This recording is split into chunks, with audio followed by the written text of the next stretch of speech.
Hi guys, तो आज की वीडियो में हम सोलो लेवलिंग सीजन 2 के एपिसोड नंबर 5 को देखने वाले हैं। कहानी के शुरुआत में हमें जिनवू दिखाया जाता है और जिनवू सोचता है कि मैं चाहूँ ना तो इसको मार सकता हूँ, बट मुझे बॉस को मारने का इजाजत नहीं है और अगर मैंने इसको मार दिया ना तो डजन भी क्लियर हो जाएगा और गिल में भी काफी नुकसान होगा। और जिनवू ये सब चीजें सोच ही रहा था, लेकिन तभी पचे से ना जिनवू को कोई आवाज लगाता है और जिनवू ना डर जाता है और वो ना एक लड़की की आवाज होती है और वो बोलती है कि आखिरकार तुम वहाँ पे कर क्या रहे हो। और वो लड़की बोलती है कि मैंने तुमसे पूछा ना कि आखिरकार तुम यहाँ पे क्या कर रहे हो। और जिनवू डर चुका था और वो ना अपने डैगर को भी छिपा लेता है और तभी जिनवू बोलता है कि मैं यहाँ पे खो चुका हूँ। और वो लड़की ना चाह होती है और वो बोलती है कि क्या तुम माइनर टीम के पास हो, और वो बोलती है कि तुम ना यहाँ से जल्दी चले जाओ क्योंकि यहाँ पे खतरा है। और तभी जिनवू सोचता है कि मुझे पता था कि चाक काफी ज्यादा पावरफुल है, बट वो इतनी ज्यादा पावरफुल है मैंने नहीं सोचा था, क्योंकि जिनवू को पता नहीं चला और वो उसके पीछे आ गई है, इसलिए बोल रहा था एक से। और तभी चा नोटिस करते हैं कि जिनो के हाथ में जो डैगर था ना वो अचानक से ही गायब हो गया और जिनो ऐसे जा रहा था, लेकिन तभी चा उसको रोकती है और उसको स्मेल करने लगती है और बोलते हैं कि तुम्हारे में से तो गंद की स्मेल आ ही नहीं रही है। और जिनवू बोलता है कि कोई प्रॉब्लम है क्या, और तभी चा बोलते हैं कि क्या तुम सच में एक हंटर हो। और इसके बाद वो उसका आईडी कार्ड और उसका रैंक देखती है और इसके बाद वो बोलती है कि अच्छा तुम यहां से जा सकते हो। और इसके बाद जिनवू वहां से चला जाता है और चा सोचने लगते हैं कि वो लो रैंक हंटर था, लेकिन उसके बाद भी उसमें से स्मेल बिल्कुल भी नहीं आ रही थी। माइनिंग टीम का जो लीडर होता है ना वो जिनवू को बता रहा होता है कि भाई तू सच में काफी ज्यादा लकी है कि तुझे चा के साथ बात करने का मौका मिला। और चा कभी भी ब्रेक नहीं लेती और वो ना बॉस मनिस्टर के ऊपर नजर रखती है एक तरह से। और लीडर बताता है कि मैंने सुना है कि चाना हंटर की स्मेल को सूंघ सकती है, इस कारण ना वो नाक को ना हमेशा रुमाल से ढक के रखती है।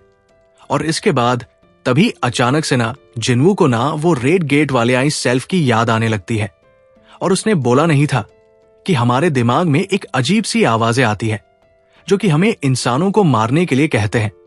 और जिंगो सोच रहा होता है कि क्या ये दोनों एक दूसरे से कनेक्टेड है और मैं किसी हंटर को तो स्मेल नहीं कर सकता, और क्या ये इसलिए होता है क्योंकि मैं एक प्लेयर हूं। और इसके बाद फाइनली उनके माइनिंग टीम का काम कंप्लीट हो जाता है और जिम्बू को ना वहां पे उसकी पेमेंट भी मिल जाती है। और साथ ही लीडर बताते भी है कि भाई तू सच में काफी ज्यादा बढ़िया था, तेरे कारण हमारा 2 घंटे पहले काम कंप्लीट हो गया। और सच बता तो तुम माइनर बनने के लिए पैदा हुए हो, और क्या तुम्हें कोई ऐतराज ना हो तो क्या तुम हमारे साथ काम करना चाहोगे, और मैं तुम्हें अच्छी पेमेंट देने की भी कोशिश करूंगा। और तभी जिंगू बोलता है कि आपके ऑफर के लिए काफी ज्यादा शुक्रिया, बट मैं यहाँ पे किसी और चीज पे काम कर रहा हूँ। और टीम लीडर काफी निराश होता है, बट फिर भी बोलता है कि कोई बात नहीं, और सच बता रहा हूँ भाई, ये बंदा मुझे अभी भी काफी ज्यादा बढ़िया लगा। और तभी लीडर बोलता है कि क्या तुम कल भी आना चाहोगे। और इसके बाद जिंगू अपने मन में सोचने लगता है कि मेरा टेस्ट काफी ज्यादा नजदीक है और साथ ही मुझे रैंक गेट का ना बस एक्सपीरियंस करना था, बट उसको पता लगता है ना कि वो अगेन एक रैंक डेंजर में कल जाने वाले हैं। और साथ ही हंटर गिल की ना भी स्क्वाड उनके साथ जाने वाली है। और लीडर बताता है कि हंटर गिल इकलौता एक ऐसा गिल है जो कि एक बार में ना 2 रैंक डंजों को ना क्लियर कर सकता है। और जिंगू इसके बाद हाँ बोल देता है और ये बात सुन के ना लीडर को भी काफी ज्यादा अच्छा लगता है। और इसके बाद हमें यूजीन का सीन दिखाया जाता है जो कि अपने अपने कजिन के साथ ना जहां पे वो जिनवू से मिलने के लिए आता है ना वहां पे आया होता है। और वो बताता है कि मेरे फादर के साथ ना मेरी डील एक तरह से फिक्स हो गई है। और उसकी कजन बोलती है कि इसका मतलब तुम गिल मास्टर बनने वाले हो। और यूजीन बोलता है लेकिन उसके लिए ना मुझे जिनवू की मदद लेनी होगी। और फिर वो रोते हुए बोलता है कि वो मेरा कॉल ही पिक नहीं कर रहा, उसने मुझे 1 हफ्ते कॉल ना करने का ऑर्डर दिया था और 3-4 दिन तक तो मेरे से हो गया, बट 1 हफ्ता सच में काफी ज्यादा लंबा टाइम है। और यूजीन की कजना वहां पे काफी हैरान हो जाती है और बोलती है कि तुम सच बताओ, तुम उसके साथ डेट तो नहीं कर रहे ना जो ऐसा बिहेव कर रहे हो। और इसके बाद टीवी पे ना एक स्टार का ना न्यूज आ रहा था जो कि अवेक हुआ है और वो ना ए रैंक हंटर बनता है और उसके बारे में दोनों थोड़ी बहुत बातें करते हैं। और इसके बाद तभी यूजन की कजन बोलते हैं कि अच्छा तुम मुझे अपना फोन दो और मैं देखती हूं कि आखिरकार वो कैसे कॉल पिक नहीं करता और वो कॉल मिलाने वाले होते हैं जिन्वू का। लेकिन तभी जिन्वू का ही कॉल आ जाता है उसके फोन पे और जिन्वू बोलता है कि भाई तू मुझे पता है कि काफी टाइम से कॉल कर रहा था और आखिरकार तू कॉल क्यों कर रहा था। और यूजीन बोलता है कि आपने मुझे कॉल करने के लिए मना किया था बट आप इतने टाइम से थे कहां पे। और जेन वो बताता है कि मैं डेंजर में था और आखिरकार तुम्हारी मीटिंग का क्या हुआ। और इस बात पे ना यूजीन काफी एक्साइटेड हो जाता है और बोलता है कि मुझे सर इसी टॉपिक से रिलेटेड आपसे बात करना था, क्या हम मिल सकते हैं। और जिन्वू बोलता है कि हम कल रात में मिलेंगे और यूजीन डन कर देता है। और इसके बाद हमें चा का सीन दिखाया जाता है जो कि जिन्वू के साथ एनकाउंटर की थी ना, उस बात को भूल ही नहीं पा रही थी। और इसके बाद वो अपनी सेक्रेटरी को ना जिन्वू के बारे में ना इंफॉर्मेशन इकट्ठा करने को बोलती है और चा को ना जिन्वू की बातों पे बिल्कुल भी भरोसा नहीं था और उसको लग रहा था कि जिन्वू ना दूसरे गिल का स्पाई है।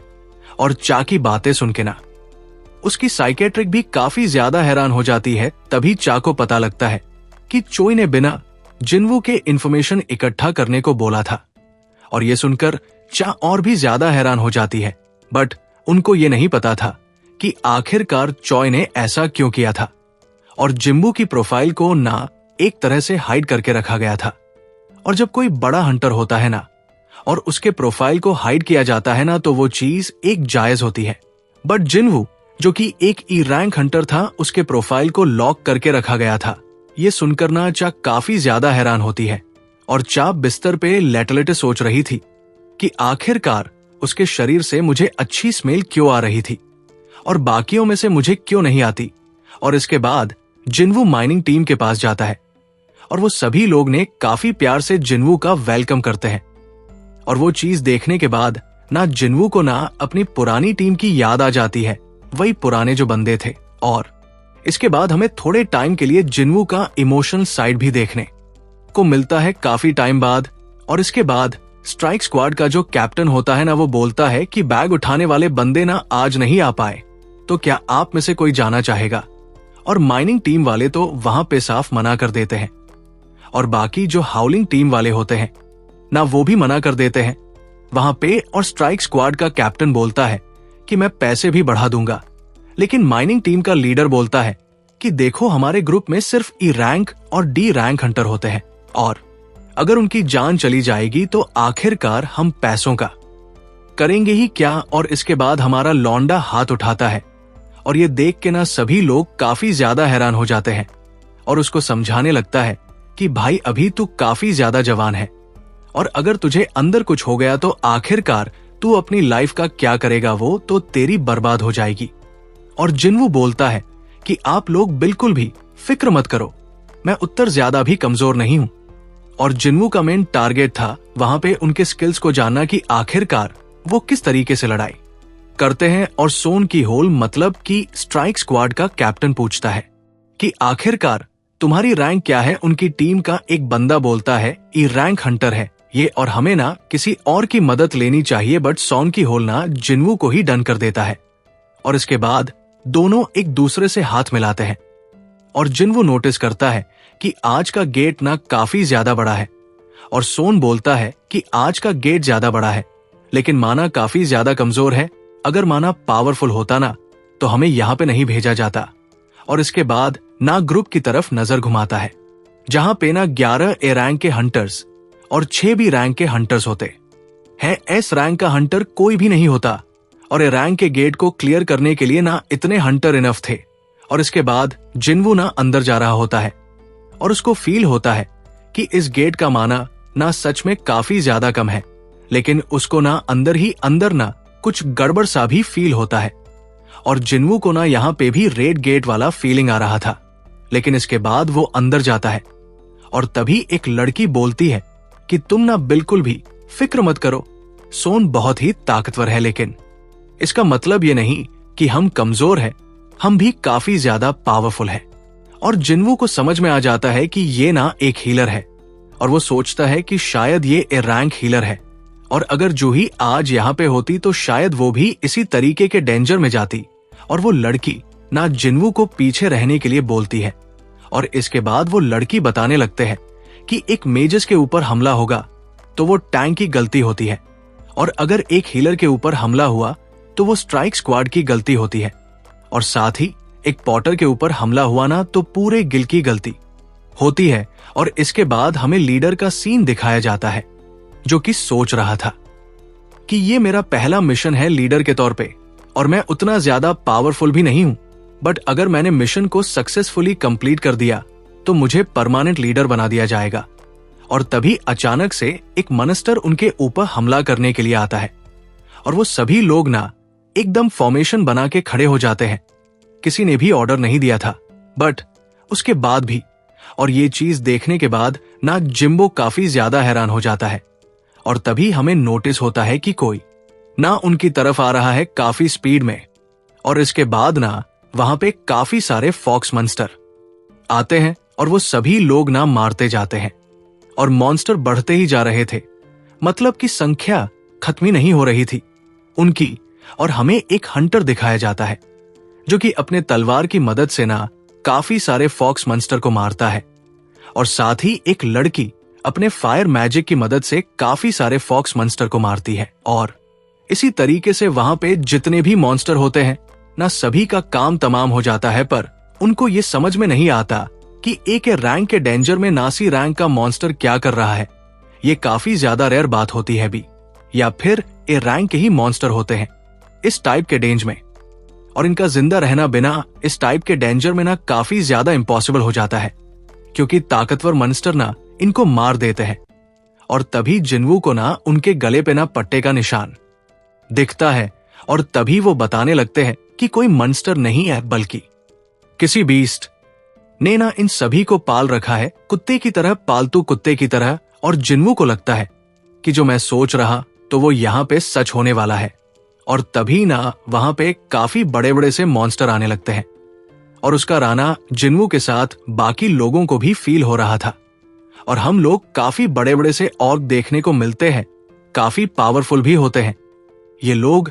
और तभी एक ऑर्क ना अपना भाला फेंकता है उनकी की तरफ, और सोन ना अपने शील्ड की मदद से उसको रोकने की कोशिश करता है, और वो उसको रोक तो लेता है, लेकिन 50 पर उसका शील्ड ना डैमेज हो जाता है भाई एक ही अटैक से सिर्फ। और तभी दूसरा मॉन्स्टर अगेन शॉन के ऊपर अटैक करता है, और शॉन उसको अगेन शील्ड की मदद से रोकता है। और इसके बाद बाकी ओगर बिना अटैक करने लगते हैं, और वो ओगर ना सबसे पहले मेजेस को मारने के लिए जाते हैं। और सोन ना सभी को वार्निंग दे देता है कि उनको सबसे पहले प्रोटेक्ट करना होगा हमें। और मेजेस ना फायर अटैक करते हैं और के ऊपर, लेकिन उनका तो कोई ज्यादा असर होता ही नहीं है उनके ऊपर। और वो ऑर्क ना मेजेस को मारने के लिए जा रहा था, लेकिन तभी एक मेज ना अपने बाउंडिंग स्पेल का इस्तेमाल करती है और उसको बांधने की कोशिश करती है ऑर्क को। और वो लड़की बताती है कि मैं केवल 5 सेकंड तक इसको होल्ड करके रख सकते हूं। और तभी एक दूसरा मैज ना सनी मैजिक का इस्तेमाल करता है और एक काफी बड़े से फायर बीस्ट को बुलाता है। और वो मन में सोचता है कि मैं एक बार में केवल 2 ही बीस्ट को बुला सकता हूं, और मेरा एक बीस्ट ना एक रैंक हंटर जितना पावरफुल होता है। बट इसी स्पेल के बाद ना ये और कोई सा स्पेल यूज नहीं कर पाता। सबसे बड़ी प्रॉब्लम तो ये थी, और वो दूसरा बीस्ट बुला भी नहीं सकता था। उसका मैना ना काफी जल्दी खत्म हो जाता, और हमें एक और औरत दिखाई जाता है जो कि एक हंटर का ना सीधा शोल्डर को ही उड़ा देता है।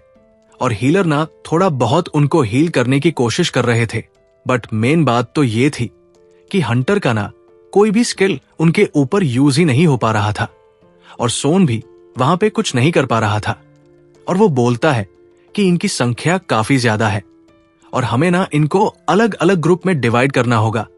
और वो सोचने लगता है कि एक रखना ए रैंक हंटर जितना पावरफुल होता है, और इनकी संख्या भी काफी ज्यादा है, और हमारे पास कुछ बी रैंक हंटर भी है जो कि हमारे किसी भी काम नहीं आने वाले यहाँ पे। और अगर चीजें काफी ज्यादा बिगड़ जाएंगे ना तो सबसे पहले भी रैंक हंटर ही मारे जाएंगे। और तभी एक और औरक ना एक बंदे का हाथ को काट देता। भाई कितने हाथ काटेंगे ये लोग, और इसके बाद तभी एक और लड़की ना सनी मैजिक का इस्तेमाल करती है और उसका ना अजीबोगरीब बीस्ट आता है और वो ना औरत को चारों तरफ से लपेट लेता है। और इसके बाद लड़की हीलर जो होती है ना, वो उस लड़के के हाथ को ना हील करने लगती है और उसका हाथ भी ना ठीक हो जाता है। इसके बाद और हमें वो ऑर्क दिखाया जाता है जो कि भाई एकदम सही सलामत था और उसके बीस्ट को ना खत्म कर चुका था। लड़की काफी ज्यादा डर चुकी थी और लड़की के ऊपर अटैक होने वाला था, लेकिन तभी हमारा हीरो कैमफ्लेज स्किल का इस्तेमाल करके वहां पर उस लड़की को बचाने के लिए आ जाता है और अपने डैगर की मदद से ना उस ऑर्क के गले पे ना काफी तगड़ा वाला कट देता है। और वो डैगर काफी ज्यादा स्पेशल था, ये चीज तो आपको पता ही है। और इसके बाद वो ऑर्क ना वहां पे काफी ज्यादा तड़पने लगता है और ये देखिए वो लड़की भी काफी ज्यादा हैरान हो जाती है। और इसके बाद वो और फाइनली टम बोल जाता है और लड़की सच में वहां पे काफी ज्यादा हैरान होती है और सोचती है कि ये क्या हो रहा है भाई यहाँ पे। इसके बाद हमें सोन भी दिखाया जाता है और वो भी ना ऑर्क मॉन्स्टर को ना काफी आसानी से संभाल ले रहा था और वो सोच रहा था कि मुझे समझ में नहीं आ रहा जिनको अभी हराना इतना ज्यादा मुश्किल हो रहा था। अभी हम इतनी आसानी से कैसे हरा पा रहे हैं इन्हें। सोन ही नहीं बल्कि बाकी के हंटर्स भी ना अब ऑर्क मॉन्स्टर को ना काफी आसानी से निपटा दे रहे थे। और ये काम कौन कर रहा है ये तो आपको पता ही है, हमारा लौंडा कैमफ्लेज स्किल का इस्तेमाल कर रहा था और सभी ऑर्क को ना काफी ज्यादा कमजोर बनाते जा रहा था अपने डैगर की मदद से।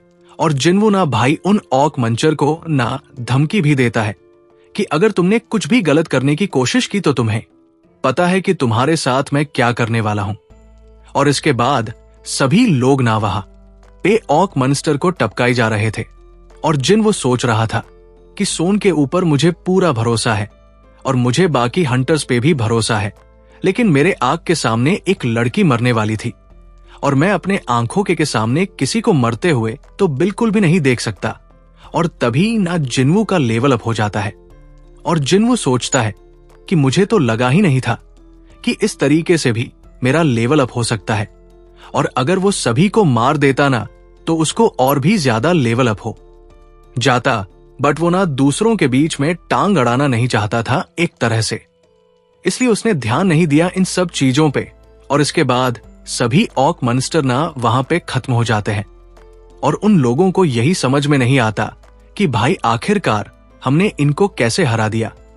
और इसके बाद तभी हमें एक लड़की का सीन दिखाया जाता है और उसने ना जिम्बू के कैमफ्लेज स्किल को ना पकड़ लिया था, मतलब कि पता चल गया था उसको लगभग।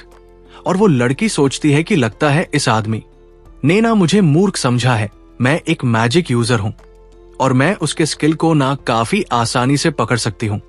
और इसके बाद जिस लड़की की जान जिन्वू ने बचाई थी ना, वो लड़की सोन के पास जाती है और उसके साथ जो कुछ भी होना वो सारी चीजें उसको जाके बता देती है।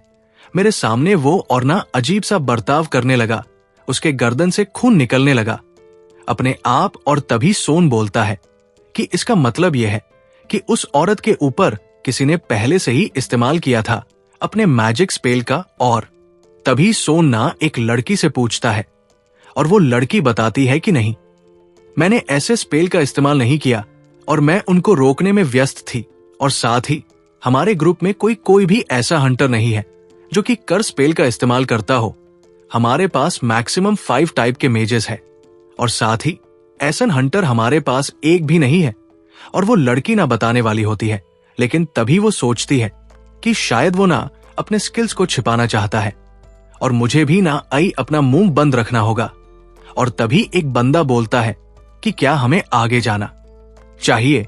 और ये सुन के ना वहां पे सभी लोग काफी ज्यादा डर जाते हैं, क्योंकि डेंज की स्टार्टिंग इतनी ज्यादा खतरनाक हुई तो एंडिंग कैसे हो सकती है। और तभी एक हंटर बोलने लगता है कि हमें ना वापस जाना चाहिए और अपने लीडर को ना सब कुछ बताना चाहिए, या फिर हमें 2 हीलर्स को और लेकर आना चाहिए। और मुझे पता है कि लीडर के तौर पर तुम्हारा पहला रेड है, बट सच में काफी ज्यादा इंपॉर्टेंट है और काफी ज्यादा रिस्की भी हो जाएगा ये एक तरह से।